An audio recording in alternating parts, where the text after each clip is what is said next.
Salut les polyglottes, j'espère que vous allez bien. Dans la vidéo d'aujourd'hui, on va aborder plutôt un point de réflexion, plutôt personnel, à savoir pourquoi je n'apprends pas de nouvelles langues, pourquoi j'ai décidé de ne pas apprendre de nouvelles langues dans un futur proche et pourquoi je me porte très bien ainsi. Alors oui, il va s'agir de quelque chose d'un peu plus introspectif si on veut, d'un peu plus personnel, sachant que j'ai pas spécialement pour habitude de me mettre en avant, de dévoiler trop de choses sur moi, parce que je trouve que sur internet il y a déjà beaucoup de gens qui en font beaucoup trop, quitte à faire un peu dans l'exhibitionnisme.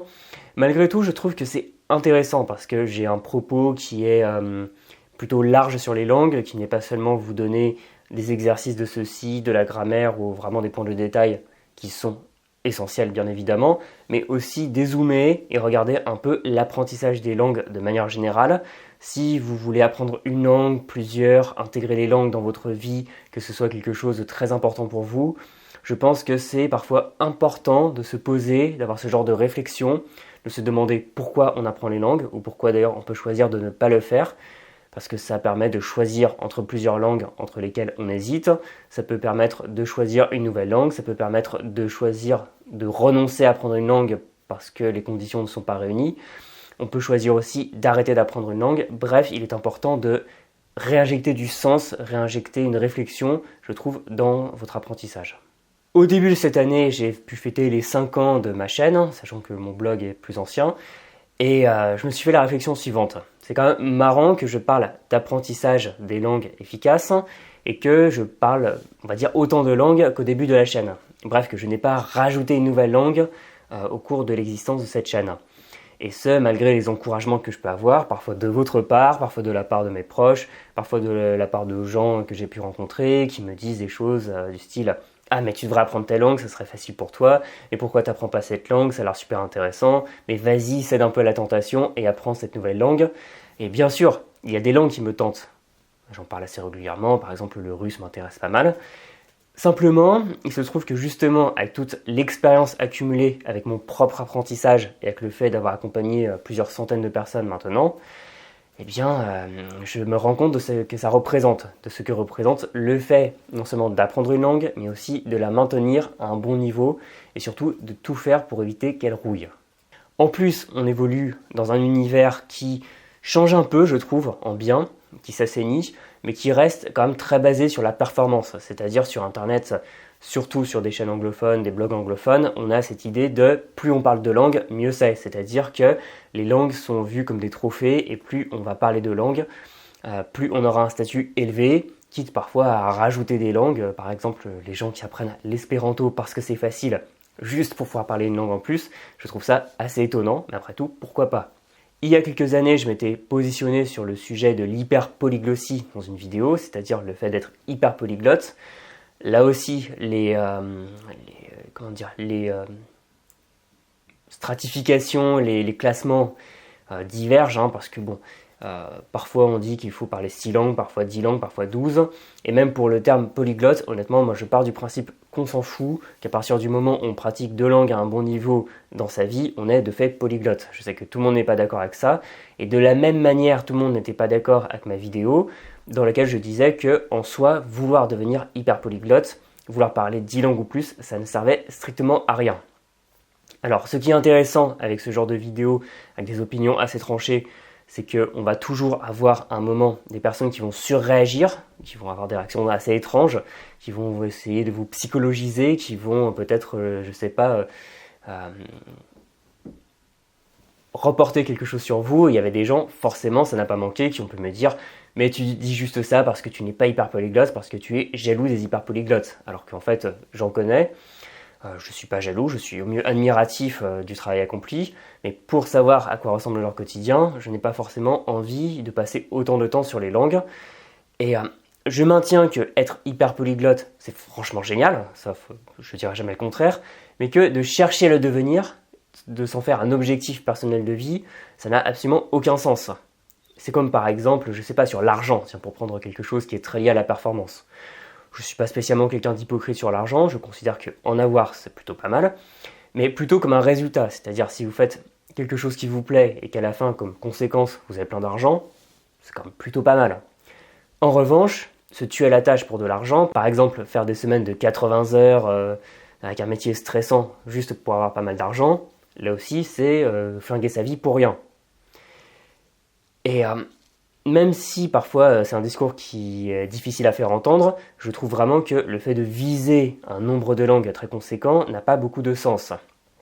Alors là aussi, dans ce genre de débat, il y a des gens qui ont un avis très tranché, qui disent que vouloir parler des langues, c'est un concours de zizi, si vous me permettez l'expression, que la plupart des gens sont des menteurs. Non, en fait, je connais des gens qui parlent très bien plusieurs langues à un bon niveau, et ce n'est pas un souci non plus. C'est là que c'est intéressant parce qu'on se rend compte que simplement sur le fait d'apprendre des langues, on peut toucher chez un public des choses qui finalement sont assez profondes, qui font ressortir des réactions qui sont assez tranchées là aussi.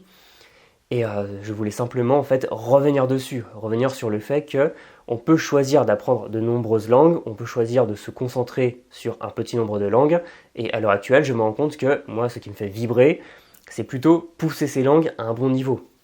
Parce que bien sûr, je connais les vidéos récentes, il y a des vidéos sur des TED, des vidéos de youtubeurs qui vont expliquer comment parler une nouvelle langue en 6 mois, et on pourrait dire que c'est de l'arnaque, que ce sont des vidéos mensongères, mais assez souvent je trouve qu'elles ne sont pas si mauvaises. Simplement, elles sont remplies de bonnes choses, par exemple sur l'immersion, sur comment apprendre de manière active en faisant des choses qui nous plaisent. Je vais franchement rien avoir à redire là-dessus. Mais ces vidéos, bien souvent, se contentent de dire que parler une langue équivaut à être capable de tenir une petite conversation sur des sujets de la vie courante. C'est très bien, parce que je veux toujours avoir un discours de vulgarisation. Parce que pour moi, faire partie d'une élite de polyglottes ou autre, je m'en fiche, sachant que les personnes en question, je les connais personnellement, donc c'est pas comme si il y avait quoi que ce soit d'intéressant à dire sur le sujet. Mais là où il y a par contre quelque chose de vraiment riche à apporter, c'est plutôt de prendre des personnes qui sont parfois convaincues d'être nulles en langue, le fameux français nul en langue, et de leur montrer qu'en réalité, il ne faut pas 10 ans pour avoir un petit niveau de conversation, mais qu'il est vraiment possible d'atteindre des résultats assez intéressants, oui, en quelques mois, et après en quelques années. Le problème, c'est qu'il y a assez peu de discours qui vont plutôt aller dans le sens de parler une langue à un très bon niveau. Parce que c'est assez ennuyeux, c'est assez difficile de produire du contenu dessus, parce que je considère, j'en ai parlé dans une newsletter récemment, que l'apprentissage des langues, c'est plutôt comme un entonnoir inversé. Au début, on est dans le tube de l'entonnoir, on va monter dedans, et tout ce qu'on aura à apprendre, ce sera du vocabulaire essentiel, donc on ne peut pas se tromper. Parce que dans une langue, il y a une minorité de mots et d'expressions qui vont représenter l'immense majorité des choses que vous allez pouvoir dire. Et là où ça se complique, c'est au-delà d'un niveau intermédiaire et surtout un niveau avancé, on commence à être dans un moment où l'entonnoir va s'évaser. Il va être de plus en plus difficile d'acquérir assez de vocabulaire. Parce que ça implique de savoir parler de plein de sujets différents. Au début, quand vous commencez, vous allez apprendre à parler de vous, de votre environnement immédiat, puis vous allez pouvoir commencer à parler de choses proches comme vos vacances, votre travail, vos passions. Mais par la suite, quand on est dans une vraie discussion sans script, on va dire, avec un locuteur natif, on va là arriver à diverger sur plein de sujets différents. On peut commencer à parler de soi, on peut demander comment était son week-end, puis après on peut parler d'un truc qui nous énerve, qui amène à un point de société, puis après on peut demander, je sais pas, avec l'actualité, comment ça va le Covid dans ton pays. Et forcément, dès qu'on commence à en parler, il faut arriver à maîtriser du vocabulaire médical. Puis après, on se dit qu'on va peut-être changer de sujet, puis on arrive sur un autre thème qu'il va falloir connaître et avoir le vocabulaire associé. Bref, si on veut avoir un bon niveau dans une langue, il faut arriver à avoir un spectre large, à balayer l'ensemble de la langue. Et en plus, ça implique de connaître bien souvent la langue orale, pour ne pas avoir l'air d'un robot, ne pas parler comme un bouquin, comme on dit, et aussi la langue écrite pour ne pas avoir l'air un peu d'un plouc quand on écrit, si par exemple vous avez des ambitions professionnelles avec une langue. Et si la première raison de mon peu d'appétence pour l'apprentissage d'une nouvelle langue, c'est cet aspect de travail quotidien qui est pesant, c'est aussi que chaque nouvelle langue ajoutée est un poids, c'est quasiment une responsabilité. Parce que à chaque fois que vous apprenez une langue à un bon niveau, ça devient vraiment un fardeau. Donc je ne veux pas le présenter comme quelque chose de négatif, c'est vraiment très bien de connaître